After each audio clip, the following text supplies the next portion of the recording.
a todos nos hable, nos muestre, nos permita conocerlo en su palabra y nos permita también rendirnos a Él, ¿no? Rendirnos a Él en todo lo que Él nos dice y nos enseña. Quiero que me acompañen, mis hermanos, a la primera carta a Timoteo. Como ustedes saben, estamos exponiendo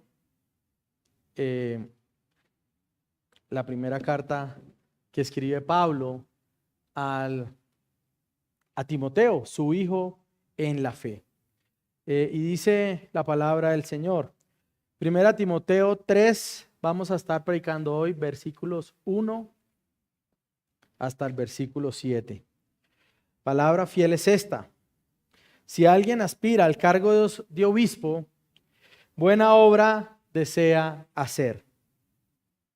Un obispo debe ser, pues, irreprochable, marido de una sola mujer, sobrio, prudente, de conducta decorosa, hospitalario, apto para enseñar, no dado a la bebida, no pendenciero, sino amable, no contencioso, no avaricioso, que gobierne bien su casa, teniendo a sus hijos sujetos con toda dignidad. Pues si un hombre no sabe cómo gobernar su propia casa, ¿cómo podrá cuidar de la iglesia de Dios? No debe ser un recién convertido o un neófito, dice otra versión. No sea que se envanezca y caiga en la condenación que cayó el diablo. Debe gozar también de una buena reputación entre los de afuera de la iglesia, para que no caiga en descrédito y en lazo del diablo. Amén. Esta es tu palabra, Señor. Te ruego me asistas y también asistas a mis hermanos y que ellos puedan disponer sus corazones a esto y que podamos honrarte en estas cosas y en todo lo que tú demandas, Señor. Amén.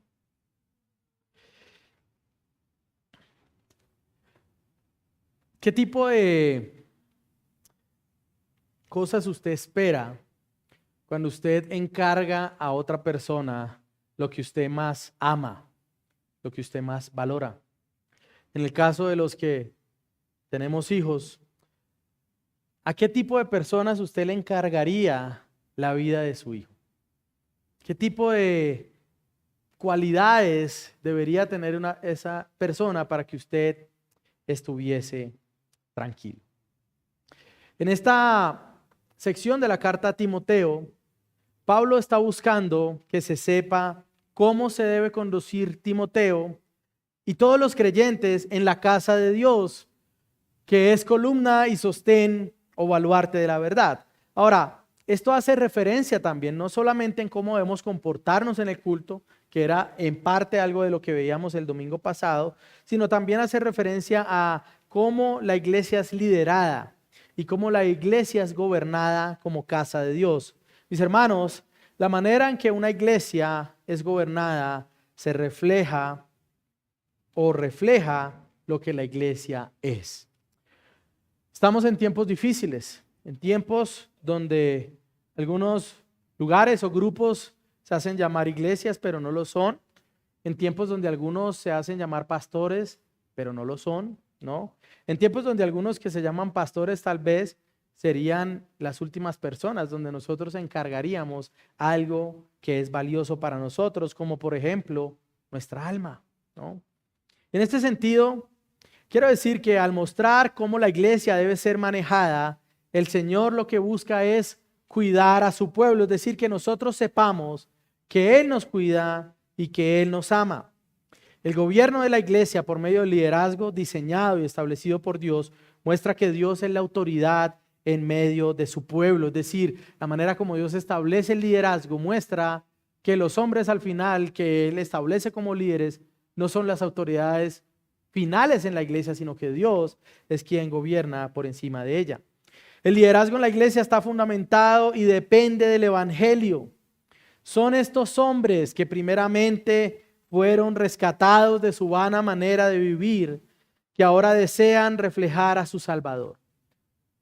No solamente en la manera como viven, sino también en la manera como ellos aman al pueblo del Señor y se entregan al pueblo del Señor. Así que habiendo dicho esto, mis hermanos, se debe afirmar también que en ese diseño de liderazgo y gobierno de la iglesia, Dios ha establecido dos oficios, que es lo que Pablo habla en esta sección de la carta. Oficios por medio de los cuales esto es llevado a cabo, es decir, el gobierno de la iglesia se lleva a cabo. El oficio del anciano y el oficio del diácono. Y el día de hoy abordaremos lo que es referente al oficio de obispo, de pastor o anciano. Es decir, hoy usted tal vez se va a dar cuenta que yo no solo soy pastor, sino que también soy un obispo, aunque esté casado, aunque no use una vestimenta diferente, ¿no? Y al venir a ser expuestos a esto, mis hermanos, debemos reconocer que el Señor cuida sus ovejas por medio de hombres fieles que muestran el reflejo de Cristo en todas las áreas de su vida. Voy a repetirlo. El Señor cuida a sus ovejas por medio de hombres fieles que muestran el reflejo de Cristo en todas las áreas de su vida. Y mi deseo es hacer tres cosas. En primer lugar, versículo 1, aspirando a una buena obra o una descripción de lo que es el pastorado. Si usted no sabe, no tiene ni idea, o tal vez aún estando en la iglesia, aún siendo miembro de la iglesia, no tiene claro qué es lo que hace el pastor, hoy va a saber cuál es la labor que tiene a cargo el pastor. Segundo lugar, versos 2 al 7, requisitos necesarios que debe tener el obispo. Y en tercer lugar, algunas conclusiones. Y yo le he denominado también dando gracias al príncipe de los pastores. Versículo 1, hermanos, palabra fiel es esta: si alguien aspira al cargo de obispo, buena obra desea hacer. Aspirando a una buena obra.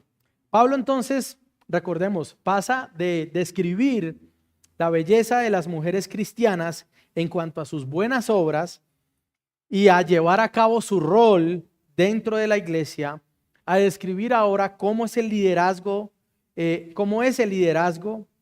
Es el liderazgo al que las mujeres y todos en la iglesia deben seguir. Recordemos, el domingo pasado hablábamos que las mujeres aprendan calladamente con toda obediencia, ¿no? Y habla que también no permito que la mujer ejerza dominio sobre el hombre. Bueno, ¿sobre cuál hombre? ¿Y cómo son estos hombres a los que no solo las mujeres en la iglesia, sino todos deben sujetarse? ¿Y cómo debe ser también esa sujeción?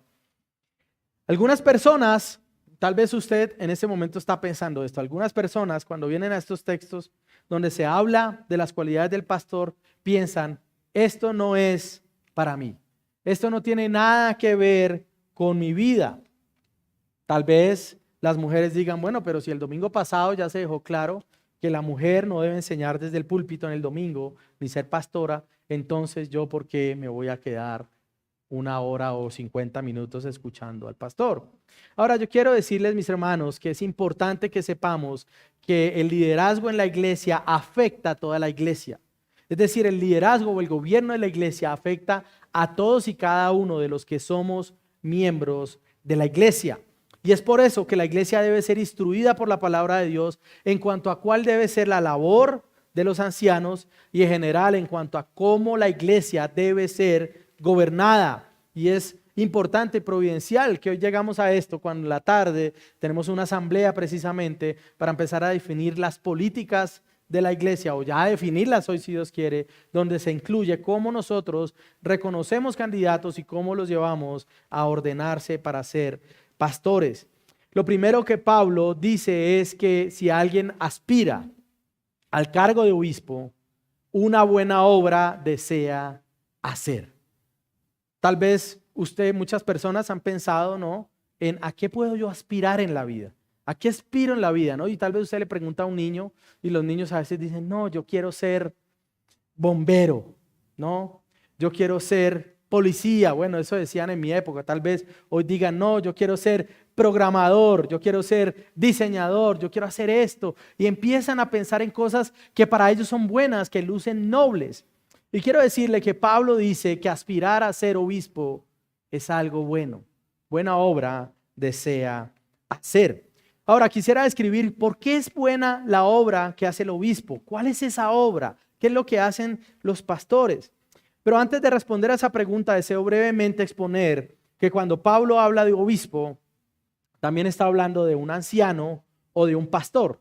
Es decir, que los tres términos, obispo, anciano y pastor, hablan del mismo oficio, se refieren al mismo hombre. Así que hoy no estamos diciendo, wow, y entonces ahora no solo tenemos que escoger un pastor, sino buscar quién va a ser obispo y buscar quién va a ser entonces anciano. No, los tres términos hablan de la misma persona. Y uno de los textos donde tal vez podemos ver con más claridad cómo estos tres términos se intercambian, es decir, yo me llamo Álvaro Julián, es lo mismo decirme Álvaro que decirme Julián, es intercambiable los nombres y en este caso también para el caso de los pastores. Hechos capítulo 20, en el versículo 17 y el 28, quiero notar un par de cosas. Pablo está llamando a los pastores de Éfeso, muchos tal vez que están también leyendo esta carta años después, que es enviada a Timoteo. Entonces se dice lo siguiente en Hechos, en el verso 17, desde Mileto mandó mensaje a Éfeso y llamó a los ancianos de la iglesia, es decir, Pablo convoca a los ancianos. Pero después, en el verso 28, Pablo les dice lo siguiente: tengan cuidado de sí mismos y de toda la congregación en medio de la cual el Espíritu Santo les ha hecho ¿qué? Obispos para pastorear la iglesia de Dios, la cual él compró por su propia sangre. Es decir, en el verso 17, Pablo a quién manda llamar? A los ancianos, ¿no? Ancianos también, término plural. Y luego en el verso 28 habla acerca de que el Espíritu Santo los hizo ¿qué? Obispos para pastorear, es decir, que ellos hacen esta obra de pastores. Ahora, pero no solo el Pablo no se está despidiendo de tres tipos de personas diferentes. Él no está diciendo, bueno, obispos y después, bueno, ancianos, bueno, pastores. No, él está hablando del mismo tipo de hombres. Más adelante también Pedro, el apóstol Pedro, habla de esto en el capítulo 5, más adelante voy a ir un poco más a detalle, pero él dice en el versículo 1 y 2, dice, por tanto, los ancianos entre ustedes exhorto yo, anciano como ellos, y testigo de los padecimientos de Cristo, y también participante de la gloria que ha de ser revelada, que hagan ¿qué? Pastoreen el rebaño de Dios entre ustedes, velando por él, no por obligación, sino voluntariamente. Es decir, Pedro se refiere a los ancianos, pero los describe como los que pastorean el rebaño de Dios en medio de ellos. Tito capítulo 1, versos 5 al 7, donde Tito da una lista de requisitos casi idéntica a la que da Pablo. En este texto él dice lo siguiente, Tito capítulo 1, versículo 5, él dice lo siguiente, dice, por esta causa te dejé en Creta, para que pusieras en orden lo que queda y designaras ancianos en cada ciudad como te mandé. Los designarás y el anciano es irreprensible, marido de una sola mujer, que tenga hijos creyentes, no acusados de disolución ni de rebeldía, porque el obispo debe ser irreprensible como administrador de Dios. Es decir, en las dos listas de requisitos se intercambian también el término obispo y también se intercambia el término anciano. Los obispos y ancianos, que también pueden ser llamados pastores, son los que realizan la obra de cuidar al rebaño. Ahora, también cada término o cada nombre que se le da al oficio apunta a algo específico en referencia a su función. En primer lugar, obispo, entonces, que es la palabra episcopos, apunta al hecho, o por definición misma, es alguien que supervisa. Es un sobreveedor, es un supervisor. Y esto apunta a la función de gobierno que tienen los pastores dentro de la iglesia.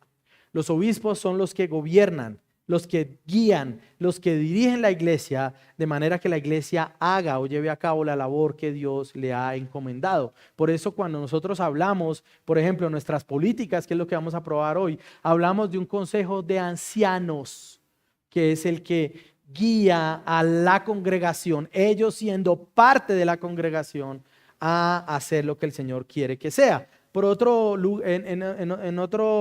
la otra palabra, en otro sentido, pastor o poimen, que es la palabra de donde viene, apunta a la labor de apacentar.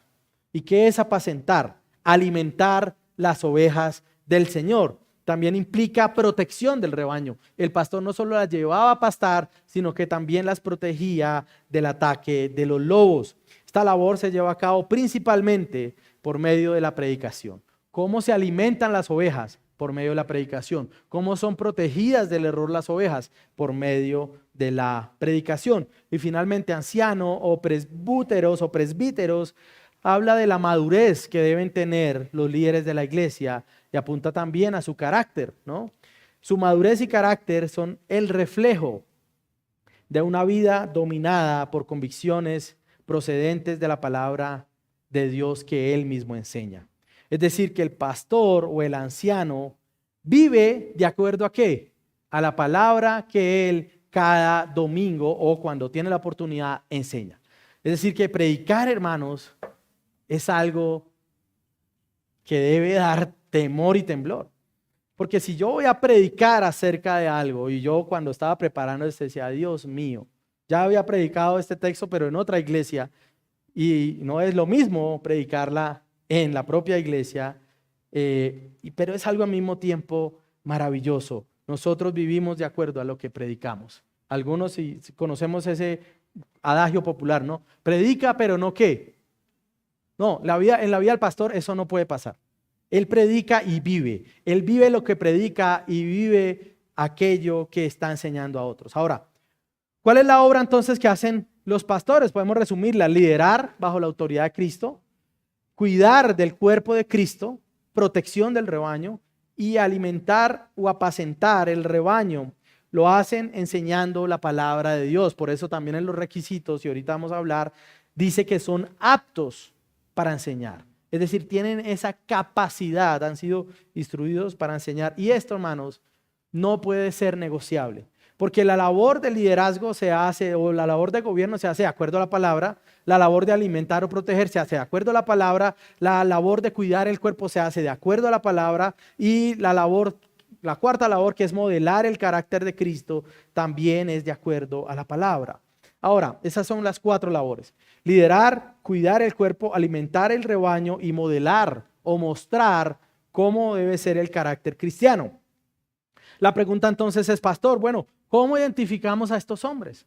¿Cómo sabemos quiénes son aquellos que Dios está llamando para que cuiden y gobiernen su iglesia? Y en cuanto a esto, deseo decir que 2 cosas. En primer lugar, que en la vida de estos hombres se manifiesta un llamado interno, es decir, un llamado que hace Dios directamente al corazón, una convicción que es puesta por Dios mismo, que los lleva a anhelar. Por eso dice, el que anhela, el que desea obispado, buena obra desea hacer. Es decir, que el que es llamado y el que busca hacer, el que es examinado por la iglesia, es alguien que desea esto. No es alguien que usted le diga, oiga, ¿usted quiere ser pastor? ¿Por qué no ser pastor? Y diga, no, man, yo no quiero tener nada que ver con eso de pastores que me digan así, ni que la gente empiece a juzgarme y que... No es ese tipo de persona. El pastor anhela serlo, es un llamado interno. Su vida entonces, al comenzar a tener esa convicción, empieza a evidenciar la obra del Señor y cómo son moldeados en su carácter. Incluso comienzan a prepararse aunque no sepan que es para eso, ¿no? El que anhela obispado, aunque todavía no tenga esa convicción interna, comienza a hacer cosas. Algunos dicen, comienza a ser pastor sin ser pastor. Comienza a cuidar de manera especial a otros, sobre todo a su familia, como vamos a ver. Comienza a estudiar, comienza a prepararse, comienza a buscar ser más como Cristo. Pero acompañado a este llamado interno, porque alguien puede decir, pastor, mire, heme aquí. Yo soy el pastor que usted estaba esperando, ¿no? Bueno, gloria a Dios. Tal vez las personas sí tengan ese llamado y este mensaje en parte, y al final voy a hablar de eso, es para animar también a quienes estén deseando o quieran desear ese llamado. Pero también hay un llamado externo. Es decir, la iglesia comienza a evidenciar en la vida de este hombre que hay cualidades que lo hacen verse como pastor, aun cuando tal vez ni siquiera se ha puesto como candidato. Es decir, puede haber personas, varones en la iglesia, que los hermanos ya vean como pastor y ni siquiera es candidato a pastor, ni siquiera ha sido reconocido como un candidato, ni siquiera tal vez eso en sus planes, pero hay gente que empieza a verlo ya como pastor. Ahora, es importante esto, hermanos, cuando postulamos a alguien como candidato, no estamos postulando a hombres para un cargo, es decir, no es como cuando alguien se lanza a la política, no es algo que estamos buscando para que por medio de un concurso de popularidad o de ciertas estrategias llegue a ser eso. O sea, no postulamos a alguien para que se convierta en algo, sino que reconocemos a alguien que está mostrando ser eso, ¿no? Entonces se reconoce, lo que hace la iglesia es reconocer a esos cuyas vidas están reflejando que Dios los está llamando. Se hace inminente, se hace evidente. Al final, como decía alguien, no es el hombre el que persigue el llamado, sino el llamado el que lo persigue a él, ¿no? Hay personas que persiguen yo quiero ser esto, yo quiero ser esto, yo quiero ser esto, pero el llamado está lejos de él y tal vez el llamado no quiera tener mucho que ver, ¿no? O tal vez no es el tiempo todavía, pero al final, hermano, cuando uno desea, tarde o temprano, sea consciente o no, el llamado lo va a alcanzar.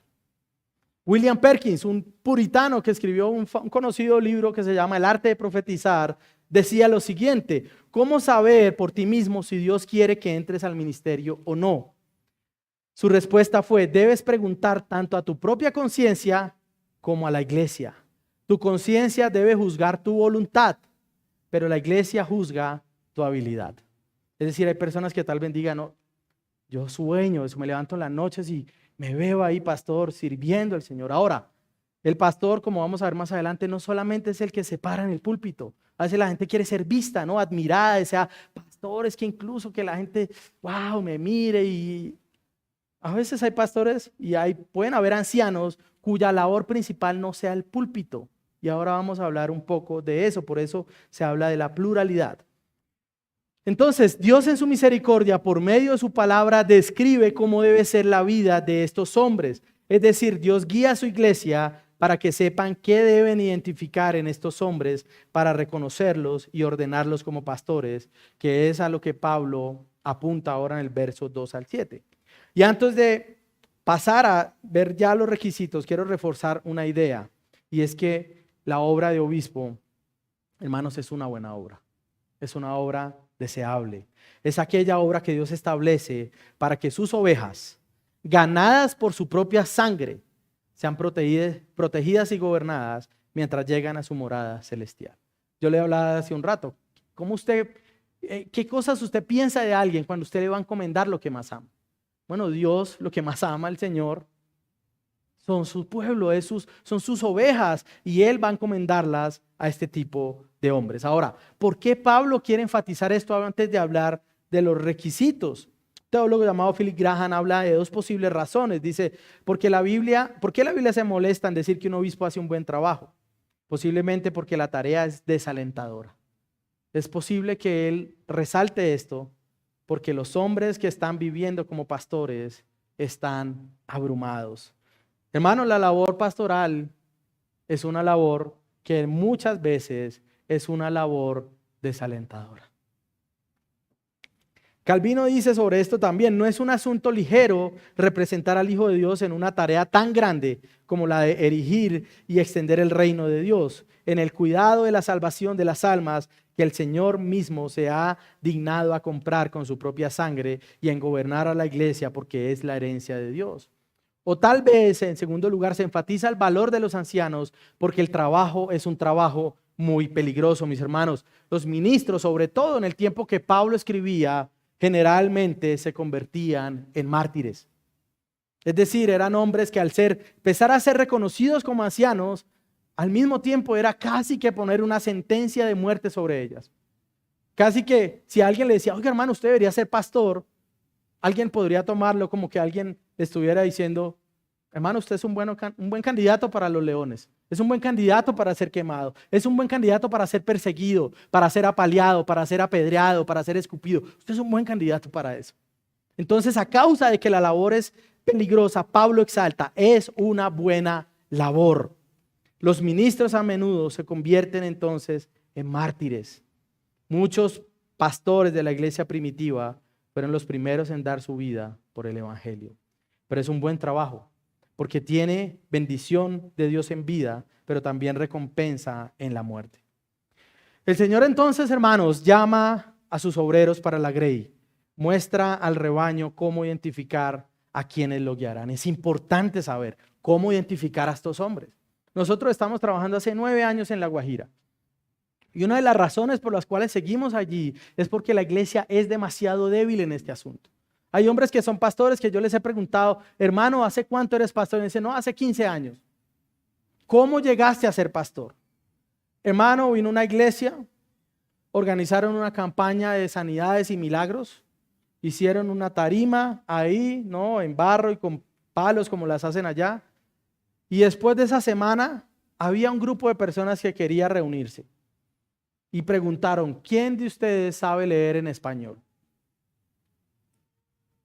Yo levanté la mano y entonces fui puesto como pastor. Aunque primero suena triste, puede que para algunos suene incluso irrisorio. Pero hermanos, aunque no sea exactamente de la misma manera, muchos pastores hoy de muchas iglesias han llegado al ministerio casi que de esa manera. Podría decirse como una carambola ahí. Y no deben estar ahí, pero siguen estando ahí porque una vez se prueba el ministerio, algunos no quieren dejarlo por todo lo que implica a pesar de lo difícil. Entonces, ¿cómo o cuáles son los requisitos para identificar a un obispo?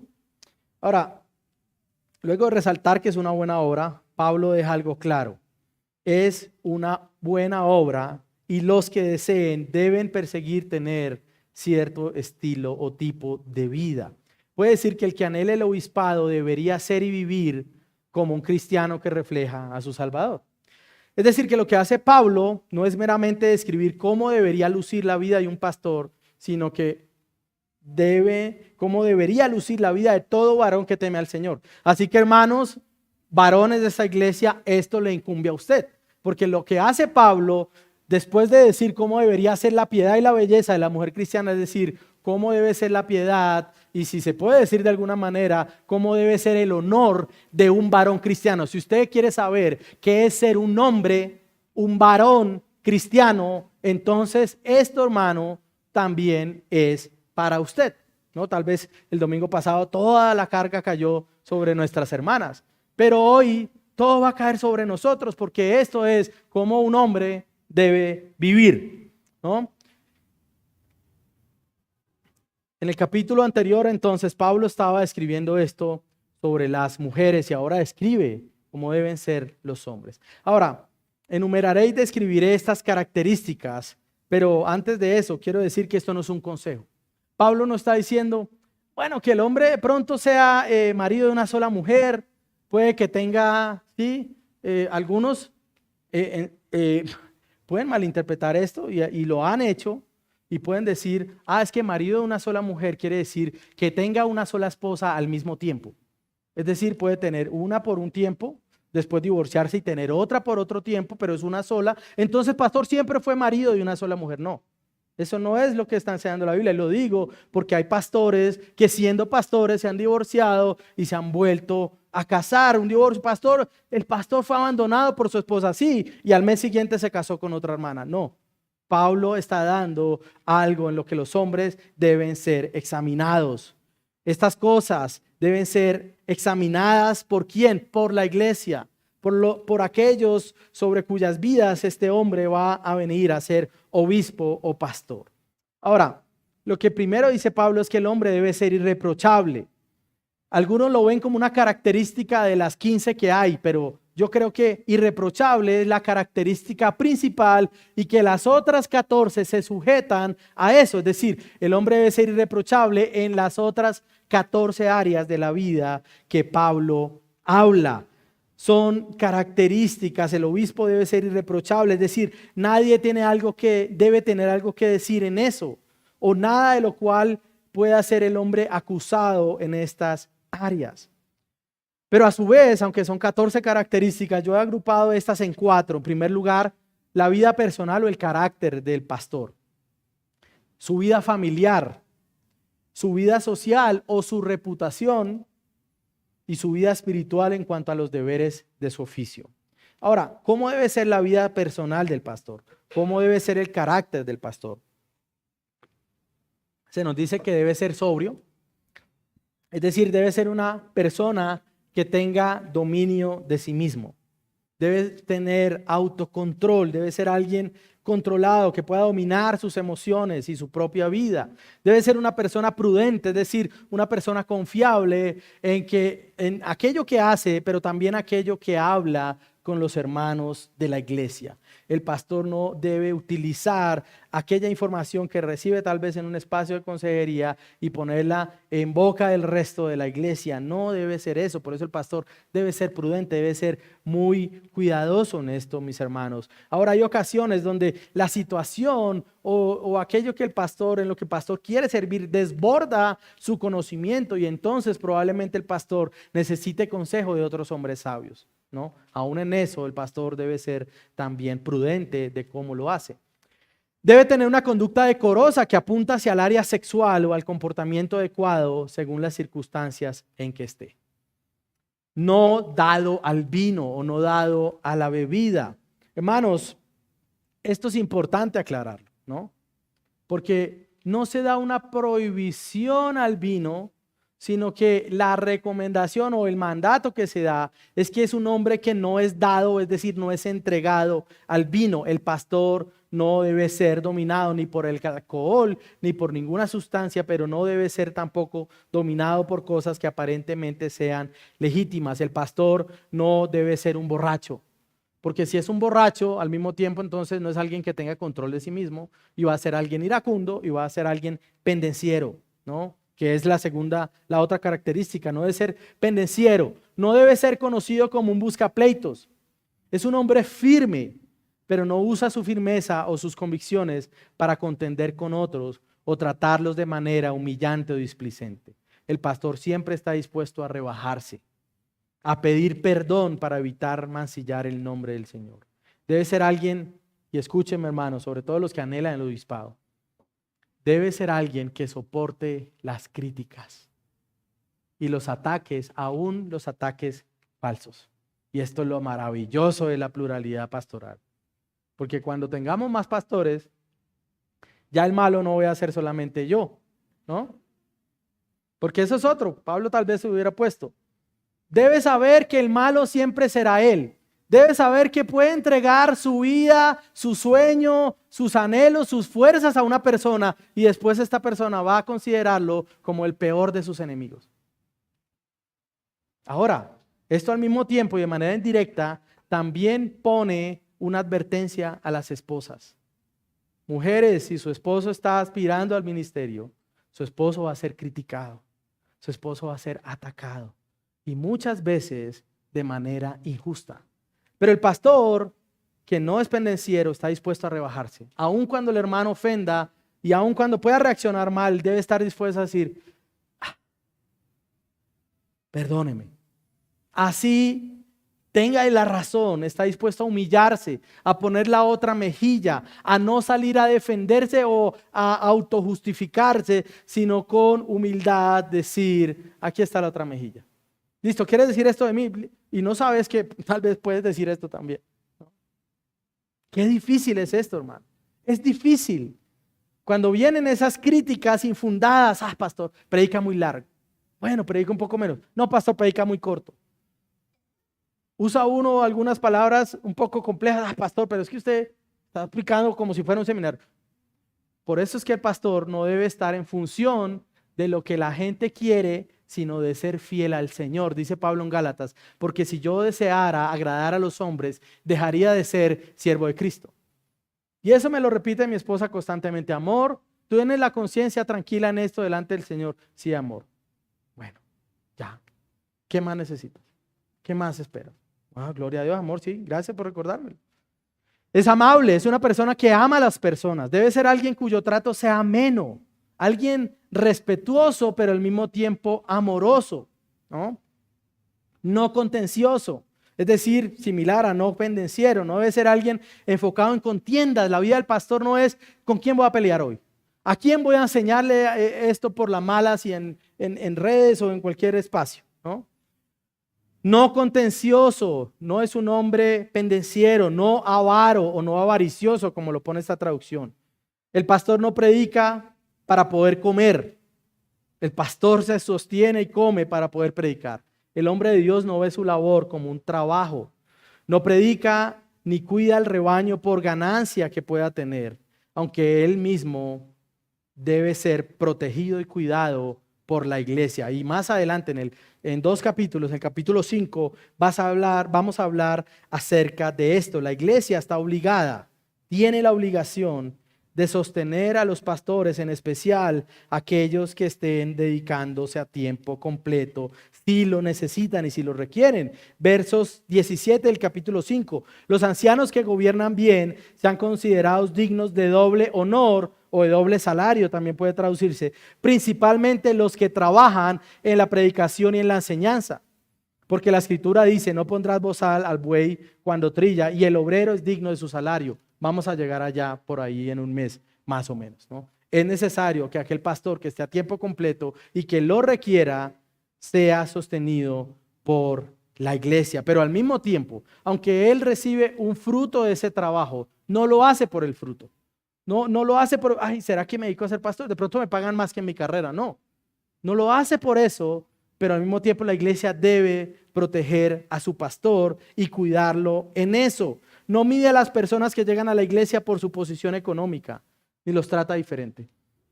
Hermano, el proceso de membresía dura 5 meses, pero si usted gana más de 10 salarios mínimos, podemos dejarlo en 2, ¿no? Podemos dejarlo en 2, no, ni el pastor tampoco pone diferente tipo de trato. Recuerdo que hace unos años, cuando estaba en la iglesia donde conocí el evangelio, tenían una expresión que se llamaba, no sé si usted la ha escuchado, columnas financieras, ¿no? Entonces decían, este hermano es columna financiera. Y siempre que puedan decirlo en un púlpito, decía, hermano, gloria a Dios por tal hermano, porque el Señor lo está sanando. Y es una columna financiera. Imagínense que esta columna se cayera. ¿Qué pasaría con la iglesia, no? Y por eso no era disciplinado, no era confrontado con su pecado, podía dejar de asistir a la iglesia cuando él quería. No, hermano, acá no hay ese tipo de columnas. Nuestra columna y nuestro baluarte es el Señor que hizo los cielos y la tierra. Gloria a Dios por eso. No es amigo del dinero, que es otra traducción que puede tener avaro. Es decir, el objetivo del pastor no es acumular riquezas, sino servir al Señor. La avaricia, hermanos, es sinónimo de idolatría. Por eso, el que es avaro es incapaz o no es capacitado para el servicio. La avaricia es el deseo de tener más. Es todo lo contrario a un amor desinteresado.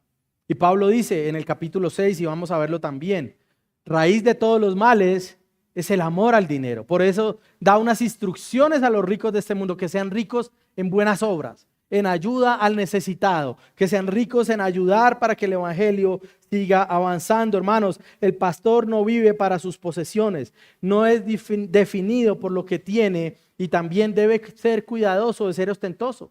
¿Por qué? Porque en la iglesia hay diferentes tipos de personas, de estratos sociales, de ocupaciones.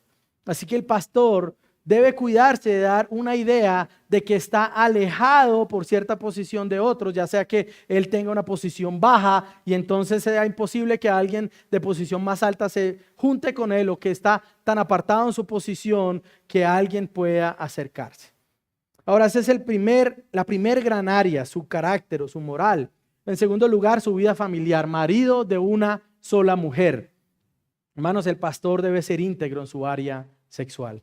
Sus afectos deben estar encaminados a la mujer que Dios le dio.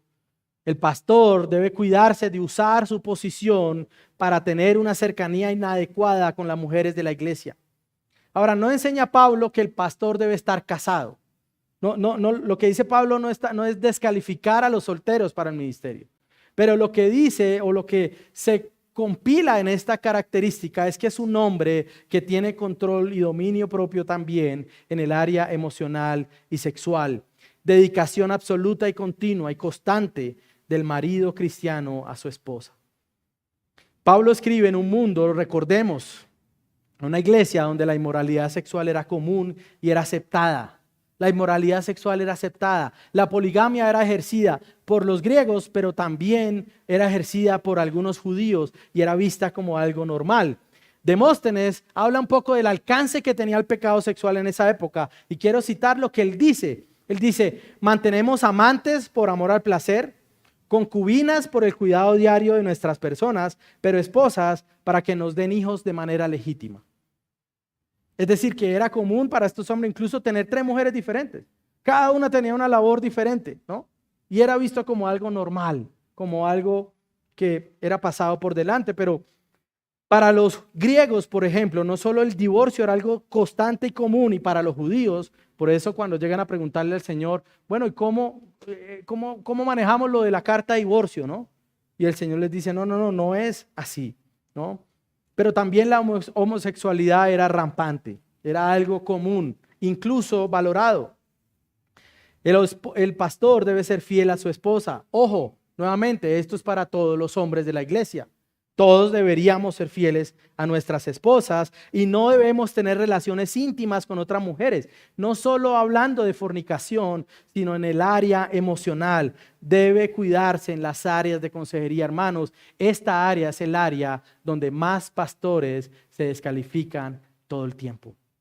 Y tristemente muchas veces es por falta de sabiduría o por una falta de sabiduría intencional, ¿no?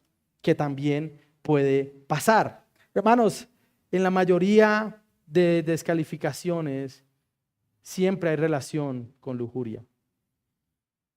¿Por qué? El pastor es tentado como cualquier hombre y es interesante ver esto después de ver el capítulo 2, donde se habla que las mujeres deben vestirse con toda modestia, ¿no? Interesante. Que las hermanas no pongan una carga más, que el lugar seguro que es la iglesia no se convierta también en lugar de tentación, ¿no? Recuerdo un amigo alguna vez que fue a predicar a Brasil y él me decía, hermano, es muy difícil allá, las hermanas, yo no sé, tengo que hablar con ese pastor para que enseñe acerca de esto, porque tocaba hacer el famoso piso o techo. Solo puedo mirar al piso o solo puedo mirar al techo. No puedo mirar a ningún lado más porque puedo ser tentado con mis ojos. Y en este sentido, hermano, nosotros tenemos que ser cuidadosos. David y Dani saben, nosotros no atendemos a nadie acá en la iglesia si estamos solos, sea hombre o sea mujer. Si tenemos una consejería con una hermana, siempre la tengo con Dani o con David. Y si la hermana llega antes de que llegue alguno de ellos, gloria a Dios porque hay un café enfrente. Hermana, vamos a tomarnos un café, ¿no? Y entonces hacemos tiempo para que llegue el otro hermano. Tenemos que ser cuidadosos. Yo fui pastor de esta iglesia 7 años siendo un hombre soltero. Y algunos hermanos antiguos no me dejan mentir. A veces yo tenía que atender necesariamente una consejería y no habían tantas personas en ese momento en la iglesia y yo lo que hacía era llamar a alguno y decir, mira hermano, primero me voy a reunir en un lugar público, en una cafetería, en un centro comercial. Voy a estar en tal lugar, en este centro comercial. Voy a estar de 3 a 4. Por favor, llámeme 5 minutos antes de las 3 y llámeme 5 minutos después de las 4 y hágame preguntas incómodas.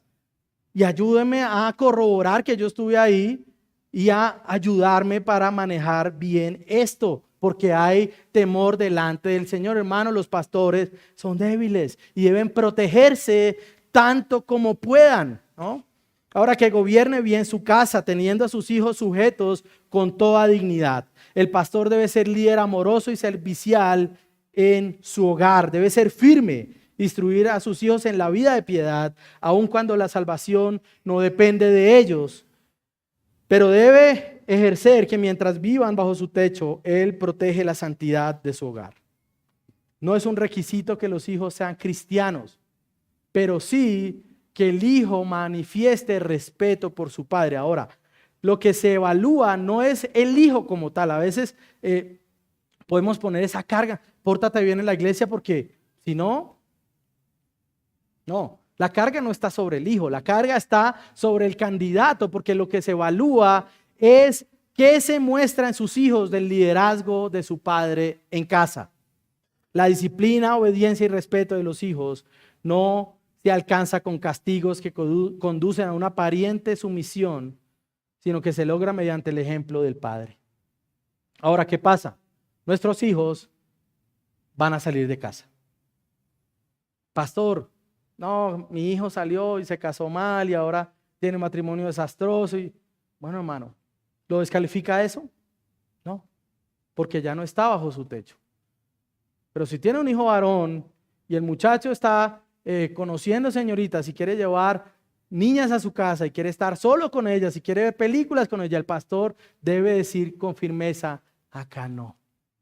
Y si continúas en ese deseo y si continúas queriendo llevar una vida desordenada, mi hijo, te amo, pero tienes que corregirte.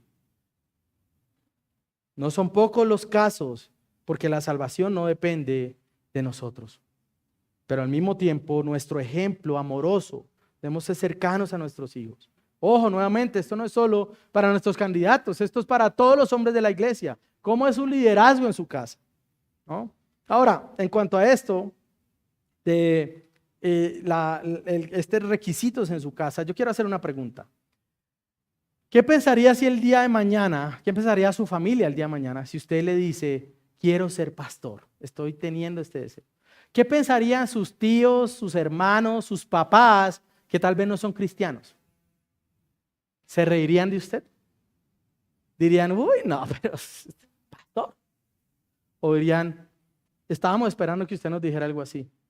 Porque lo que vemos en su vida, el compromiso que usted tiene con esa iglesia, el compromiso que tiene con el Señor, el deseo de estudiar, el deseo de ser un hombre piadoso, muestra que tarde o temprano esto iba a pasar. ¿Qué pensaría su familia? ¿Qué pensaría su esposa? Ahora, su vida social o su reputación no debe ser un recién convertido, hermanos. El hombre que aspira al ministerio debe pasar la prueba del tiempo. Nosotros en nuestra iglesia, la Biblia dice, no debe ser un neófito, no dice debe ser alguien que lleve 10 años como miembro de la iglesia, no dice, ¿no? En nuestro caso, lo que hemos establecido es que debe ser alguien que lleve como miembro de la iglesia al menos 4 años, para que durante ese tiempo nosotros podamos evidenciar y podamos ver cómo es su compromiso, cómo es su vida de fe. Quiero ser pastor, pero no estoy dispuesto a venir a hacer aseo. Quiero ser pastor, pero huyo de todas las reuniones que tiene la iglesia. Quiero ser pastor, pero no me interesa estudiar. Quiero ser pastor, pero no respeto a los hermanos. No, hermano, el tiempo nos ayuda a identificar el carácter. No debe ser un recién convertido y debe gozar de buena reputación entre los que están fuera de la iglesia. El pastor debe ser un hombre cuyas relaciones fuera de la iglesia, incluso si trabaja o estudia en campos seculares, den gloria a Dios y muestren a quién pertenece. ¿Qué dicen de ti los que nunca han venido a la iglesia, pero que trabajan contigo? Y eso debería ser parte, ¿no?, de nuestra evaluación. Hablar con los compañeros de trabajo, con las personas que tienen interacción con él. Otra pregunta. ¿Qué dicen de usted los que han hecho negocios con usted? Los que han tenido algún trato financiero. Algunos dirían, uy, no, eso. Una vez estaba muy urgido, le presté 200 y han pasado 2 mundiales y todavía estoy esperando, ¿no? ¿Qué dirían de nosotros? La iglesia debe buscar la manera de examinar qué piensan sobre sus candidatos, los pastores que viven cerca de ellos. Cuando la iglesia bautista reformada del siglo XVII comenzó con Nehemiah Cox y otros hermanos, en su proceso de membresía, ellos entrevistaban a las personas que vivían en el mismo barrio del que quería ser miembro de la iglesia, ni siquiera pastor. Le preguntaban, ¿cómo es esta persona? ¿De verdad es cristiano? ¿Cómo trata a su esposa? ¿Cómo trata a sus hijos? Y después de eso ellos votaban y decían, vamos a reconocerlo. También su vida espiritual en cuanto a los deberes de su oficio es ser un hombre hospitalario, es decir, el pastor debe tener una casa con puertas abiertas. En algunas iglesias el lugar de residencia del pastor es el lugar más secreto. Solo una pequeña élite. Yo recuerdo una vez hace tal vez 15 años que a mí me invitaron a una de las casas que tenía el pastor cuando se quería retirar. Y dije, wow, voy a saber. Para mí era algo impresionante. Ya después dije, uy, qué lamentable eso. ¿Cómo me puede enorgullecer y poner alegre eso? La casa del pastor debe ser una casa de puertas abiertas. Pero no solo habla de hospitalario en ese sentido. Recordemos, siglo I. Ser hospitalario era estar interesado profundamente con el avance del reino de Dios, con el apoyo a los misioneros, porque los que llegaban y los que usted tenía que hospedar generalmente eran viajeros, eran siervos que traían cartas o que estaban haciendo alguna labor comisionada por un apóstol. Entonces usted tenía que estar dispuesto a abrir las puertas de su casa, aun cuando no lo conociera, ¿no? Hospitalario debe ser alguien que anhele también el avance del reino, las misiones, apto para enseñar. Este tal vez es el único requisito que no necesariamente todo varón cristiano debe cumplir, aunque si usted es casado y si usted tiene hijos, usted debe ser maestro de su casa. Entonces, en un sentido, usted debe ser apto para enseñar, ¿no? Apto para enseñar, el conocimiento del pastor. El hombre de Dios debe ser entendido, debe poder defender la doctrina en la iglesia. Debe tener dones asociados en la enseñanza, aunque debe decirse que el Señor da diferentes dones. Y en esto quiero ser también enfático. No todos los pastores reconocidos y ordenados por una iglesia tienen que predicar en la misma frecuencia. Hay algunos hombres que van a tener mayores fortalezas que otros. Puede que alguno sea más fuerte en el púlpito, pero que no sea tan bueno en consejería. Puede ser que alguno sea bueno en el púlpito, pero que sea mejor enseñando en la escuela dominical porque es un poco más estructurado, más académico, más profundo en algunas cosas. Puede ser que alguno no enseñe tanto en el púlpito, pero que sea el encargado de asuntos administrativos, ¿no? Entonces, ¿son pastores? Sí. ¿Son ancianos? Sí. Gloria a Dios. Y en ese sentido, la iglesia debe identificar cuáles son las fortalezas de los hermanos. En nuestro caso, nuestros candidatos tienen áreas donde son mucho más fuertes que yo. Y gloria a Dios por eso, porque entonces la carga se puede repartir, ¿no? Algunos pastores tal vez serán más diestros en algunas cosas. Tito 1:9 habla de eso y da un complemento interesante. Siempre cuando se piensa en el pastor, como decía hace un rato, se asocia con el púlpito.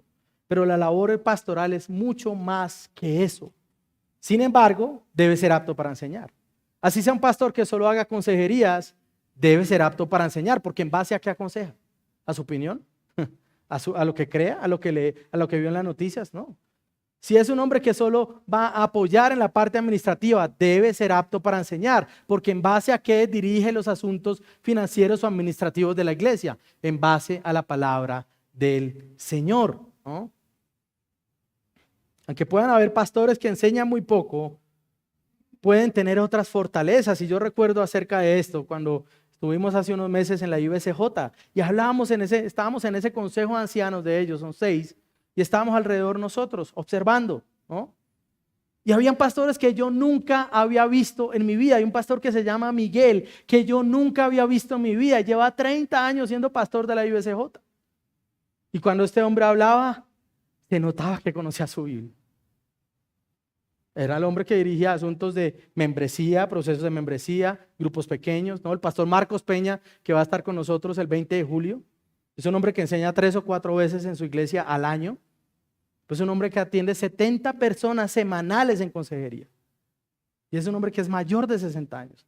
El pastor Sugel nos decía, Marcos es una máquina. Yo llego a veces a las 7 de la mañana a estudiar para el sermón, me voy a las 8 de la noche y Marcos todavía no se quiere ir, está recibiendo a otra persona más. Y a veces me toca decirle, oh Marcos, está esperando a tu esposa, ¿no? Hay habilidades y fortalezas diferentes y en ese sentido la iglesia puede ser mejor cuidada. Algunas veces los hermanos dicen, uy pastor, es que no visita tanto. Y sí, a veces es difícil. Para mí en ese momento como pastor solo, a veces no es tan recurrente. Yo me tengo en mi meta, en mi mente, una vez al año al menos a cada familia. Pero a veces es difícil. Pero ¿qué pasa? Si hay 2, 3, 4 pastores más, bendito el Señor y ojalá seamos guiados hacia allá. Ahora, yo pregunto, hermanos, si usted es hombre, ¿qué hay en esta lista que no se espere de usted? ¿Qué hay en esta lista que no se espere de todo hombre cristiano, de todo creyente, ¿no? Al final, también debo decir que nadie puede cumplir los requisitos de manera perfecta. Cada pastor tiene numerosos pecados que confesar todos los días, dice el pastor Mérida. Sin embargo, Los ancianos deben vivir vidas dignas de ser imitadas, viviendo para reflejar el carácter de Cristo. Ellos necesitan conocer la palabra, enseñar la palabra, obedecer la palabra de manera que otros en la iglesia sean instruidos y estimulados a mayor fidelidad. ¿Quién en la iglesia entonces puede reflejar esas cualidades? El pastor debe ser un hombre que refleja a Cristo en todas las áreas de su vida. Mientras preparaba esto, yo pensaba, ¿qué pasaría? ¿Cómo sería nuestra iglesia si todos los hombres se parecieran a mí? Es una pregunta que da miedo, ¿no? Uno dice, ¿cómo sería la iglesia si todos fueran esposos como yo? ¿No? Y gloria a Dios cuando los hombres podemos decir con limpia conciencia, el Señor ha sido fiel. Sí, no soy perfecto, sí, no lo he alcanzado, sí, tal vez hay mejores esposos que yo, sí, pero estoy en la batalla de manera sincera. Debemos estar en la batalla de manera sincera. Así que no estamos identificando perfectos para ser pastores, porque no habría ninguno, yo me tengo que bajar. Pero sí estamos buscando por hombres que estén reflejando estas características y aunque no sean de manera perfectas, sí sean hombres que diligentemente están tras esto. Ahora, algunas conclusiones en los 5 minutos que tengo. Los requisitos para el pastorado son altos, pero no imposibles. Son el fruto de la obra del Espíritu Santo. El pastor no debe ser otra cosa sino un hombre que muestre frutos del Espíritu Santo de Dios. No es un concurso de popularidad. Y cuando hayamos más pastores, tal vez usted se incline por tener más relación con uno de los pastores y yo no me voy a ofender. Yo no me voy a entristecer, no voy a levantarme en las noches diciéndole, amor, este hermano ya no me invita a la casa. No. Bueno, en algunos casos, de algunas familias, ellos saben quiénes soy, tal vez me entristecería, ¿no? Pero voy a decir, gloria a Dios. Y si veo la foto de alguno de los hermanos en su casa comiendo, digo, gloria a Dios. Sí, quisiera estar ahí, pero estaba estudiando para el sermón, así que, gloria a Dios, ¿no? Debemos estar atentos a ver qué hombres pueden ser pastores y orar para ser cuidadosos y diligentes en formarlos. Finalmente, esto nos muestra la hermosura del evangelio. Nadie puede ser pastor si Dios no lo salvó.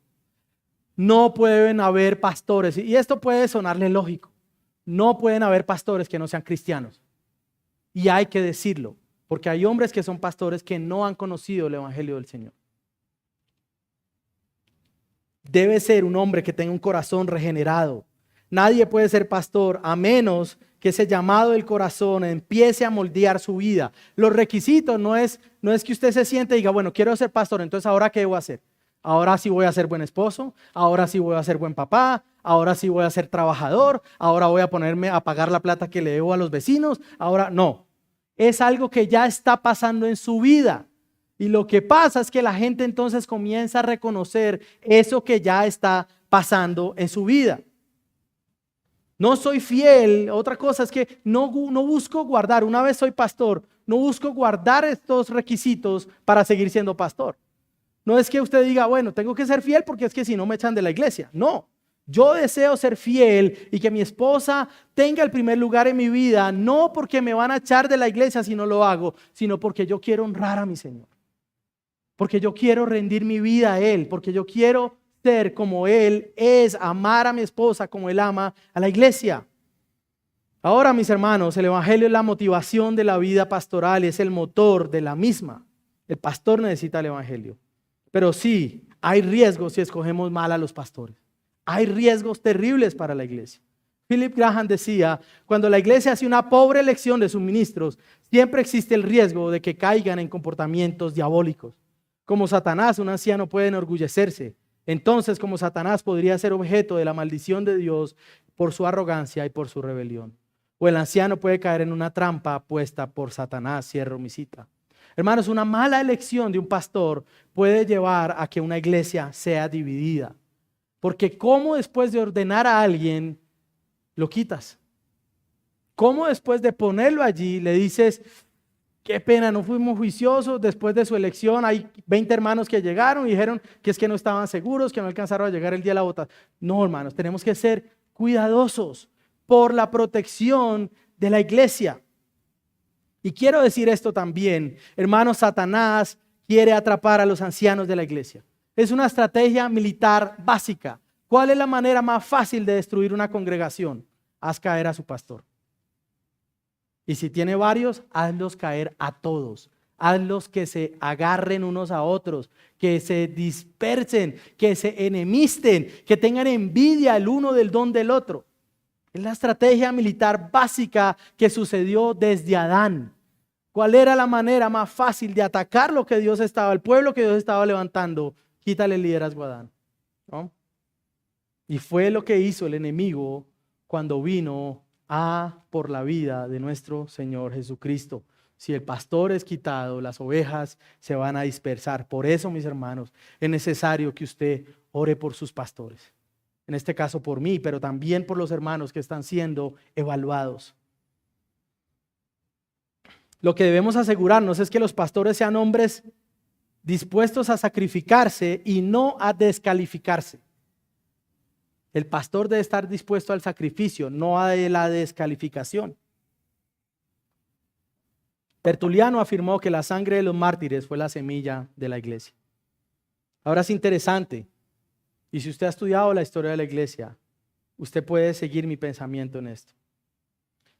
Si la sangre de los mártires fue la semilla de la iglesia, debemos pensar cuál fue esa sangre durante los primeros siglos.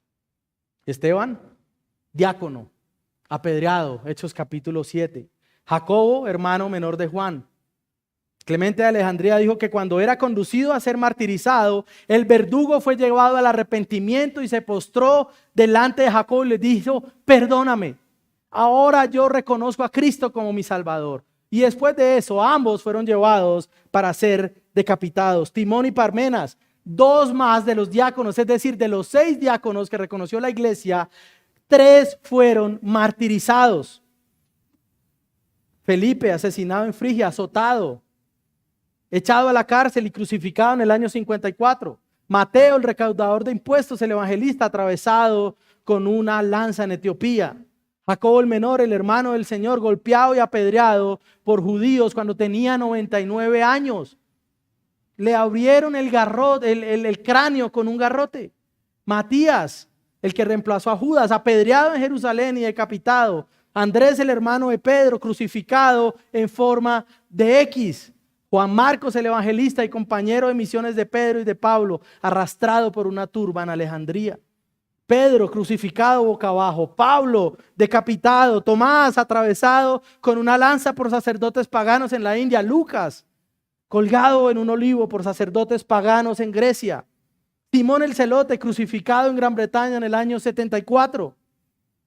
Ignacio, obispo de Antioquía, el sucesor de Pedro, cuando era llevado para ser entregado a los leones, la iglesia en Antioquía y en los lugares alrededores, cerca a Roma, empezó a hacer planes para liberarlo. Y empezaron a conspirar y establecer pequeños, y dijeron: vamos a interrumpir el carro donde lo transportan. Y entonces Ignacio empezó a escribir cartas. Usted puede encontrar en internet, están las cartas de Ignacio de Antioquía. Empezó a fortalecer las iglesias.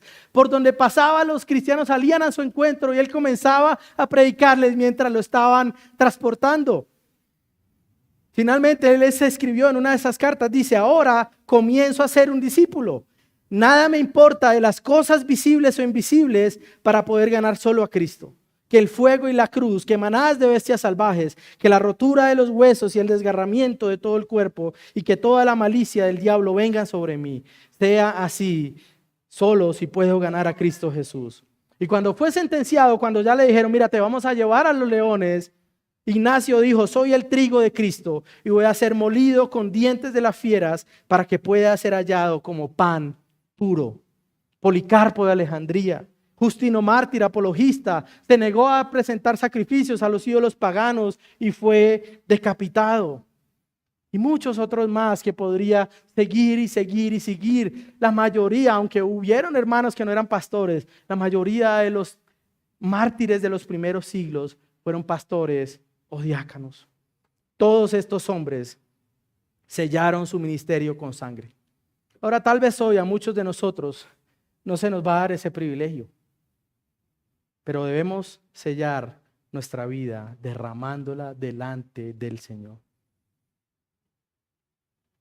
Que todos los hermanos digan, yo sí sé qué es dar su vida por Cristo. Ojo, no que deban decir, yo sí sé que es sacrificar a su familia en el altar del ministerio, porque no es eso. Hay grandes hombres de Dios que sacrificaron a sus hogares por el ministerio, ¿no? Nombres que ni siquiera voy a decir porque el respeto y la historia han quedado marcados. No es eso lo que está diciendo. Ahora, hay una recompensa. Claro que sí. No solo para todos los pastores, aunque principalmente para ellos, porque sí se habla de esto. Para todo el que desee ser fiel. Y quiero terminar con esto, las recompensas en palabras del apóstol Pedro y las recompensas en palabras del apóstol Pablo. Pedro dice en su primera carta, capítulo 5, verso 1, dice, por tanto a los ancianos entre ustedes exhorto, yo anciano como ellos y testigo de los padecimientos de Cristo y también participante de la gloria que ha de ser revelada, pastoreen el rebaño de Dios entre ustedes, velando por él, no por obligación, sino voluntariamente como quiere Dios, no por avaricia del dinero, sino con sincero deseo, tampoco como teniendo señorío sobre los que han sido confiados, sino demostrando ser ejemplos del rebaño. Y cuando aparezca el príncipe de los pastores, ustedes recibirán la corona inmarcesible de gloria. Hermanos, hay algo que el día final los pastores van a disfrutar. No se nos dice que nuestra casa va a tener un piso adicional de oro, ¿no? Es verlo a él, al príncipe, a aquel por el cual dimos nuestra vida para que sus ovejas llegaran a él. Y que él pueda entregarnos aquella corona. Pablo lo dice también más adelante en 2 de Timoteo, escribiéndole nuevamente a Timoteo. En el capítulo 4, verso 6, dice, porque yo ya estoy para ser derramado como una ofrenda de libación. Y es interesante pensar en esto. Recordemos, ¿cómo es la ordenación de los pastores? Imposición de manos, ¿no? ¿Cómo se presentaban las ofrendas en el Antiguo Testamento delante del Señor? Con imposición de manos. Entonces, en un sentido, lo que se hace al ordenar un pastor no es otra cosa, sino presentar un sacrificio delante del Señor. Decirle, acá está, Señor. Fue apartado del uso ordinario y común de los hombres para que viniera ahora a servirte. El tiempo de mi partida ha llegado. He peleado la buena batalla, he terminado la carrera, he guardado la fe. En el futuro me está reservada nuevamente la corona de justicia que el Señor, el juez justo, me entregará en aquel día. Hermano, qué glorioso será. Si usted ha tenido la experiencia de terminar un logro académico, graduarse, es maravilloso pasar adelante, ¿no? Y que le den el diploma. Imagínese usted estar allí en el día del juicio y que el Señor diga, he aquí tu corona. Buen siervo fiel, entra en el reposo de tu Señor. Sí, fuiste débil. Sí, te costó. Sí, sacrificaste, diste lágrimas, te dolió, sí, pero llegaste. Acá estás. No seremos reconocidos, no dirá el Señor, buen siervo fiel, por cuanto dejaste una iglesia de 2,000 miembros, ven y entra en el reposo de tu Señor. Buen siervo fiel, como lograste comprar 1, 2, 3, 4 casas, entra en el reposo de tu Señor. No, te dice que el Señor entregará la corona en aquel día. Hermanos, varones, esto también debería ser nuestro anhelo. Sin importar la aflicción, la dificultad de este mundo, porque buscar ser hombres fieles, buscar ser hombres cristianos es difícil. Estamos en un mundo que quiere que seamos todo lo contrario a esto. Pero allí estará la corona en el día final. Finalmente, ¿cuánto temor hay en cuidar las ovejas de Cristo? Hermanos, los que están anhelando esto deben saber que es un trabajo peligroso. Dura cosa es cuidar a las ovejas del Señor. Finalmente, quiero alentar también a los que anhelan el pastorado. La iglesia hoy debería poder decir, ¿dónde hay más? ¿Dónde hay más? Sí, posiblemente vamos a tener 2 más, pero ¿dónde hay más? Necesitamos más. Hombres jóvenes, hombres un poco menos jóvenes que estén anhelando eso. Anhélenlo y gócense con los que lo están persiguiendo. No anhelen la posición, porque si usted está anhelando una posición, ya se descalificó. Si usted anhela un cargo, ya se descalificó. Anhele servir al Señor, aunque llegue a ser pastor, aunque no llegue a serlo. Debemos atesorar el cuidado de Cristo, hermanos. Todo esto nos lleva a exaltar al Señor. Él nos ama. Y por eso ha determinado que este tipo de hombres puedan ser nuestros líderes. Que el Señor nos ayude, mis hermanos. Y que ustedes como iglesia, hermanos, puedan también cuidar a sus pastores. Oren por sus pastores, cuídenlos, protéjanlos, sosténganlos en oración, sosténganlos delante del Señor. Preocúpense por ellos. Gracias al Señor y gloria a Él, y que la iglesia se mueva en sabiduría y en temor para reconocer hombres que realmente lo amen a Él. Padre, gracias por tu palabra, Señor. Hoy estamos en tus manos. Y te ruego, Señor, que hoy seamos alentados, hombres, mujeres, todos en esta iglesia. Seamos alentados al reconocer que el príncipe de los pastores, el pastor de las ovejas, el dueño de las ovejas, el que dio su vida por las ovejas, ha determinado que sus ovejas puedan reconocer quiénes las cuidarán. Señor, perdóname, Dios, porque no soy perfecto, Señor. No soy el mejor pastor. No soy perfecto, soy débil. En varias de estas áreas lucho y combato fuerte, Señor, pero aún no lo he alcanzado. Ayúdame, Señor, mientras camino hacia esto. Perdóname, Señor, cuando mi corazón es tentado, aún cuando mi carácter se endurece, Señor. Aún cuando las muchas heridas del ministerio me hacen tener dificultad para entregarme en la misma manera. Ayúdame, Señor. Ayuda también a los que están deseando esto, Señor. Algunos ya están siendo examinados. Otros tal vez lo desean en silencio. Otros tal vez lo han manifestado, Señor. Ayúdanos a animar a esos varones, Señor, en esto, Padre. Que la gloria sea para tu nombre, Señor, porque no es para ordenar hombres perfectos o para decir qué buen pastor tengo, sino para decir qué buen pastor es Cristo, que cuida a su pueblo. Bendito seas tú. Gracias por este día, Señor. Oramos en Cristo Jesús. Amén y amén. Vamos a tomar la cena y cantamos. Vamos a cantar su gracia es mayor. Así que voy a pedirle a los hermanos que están encargados que puedan bajar los elementos.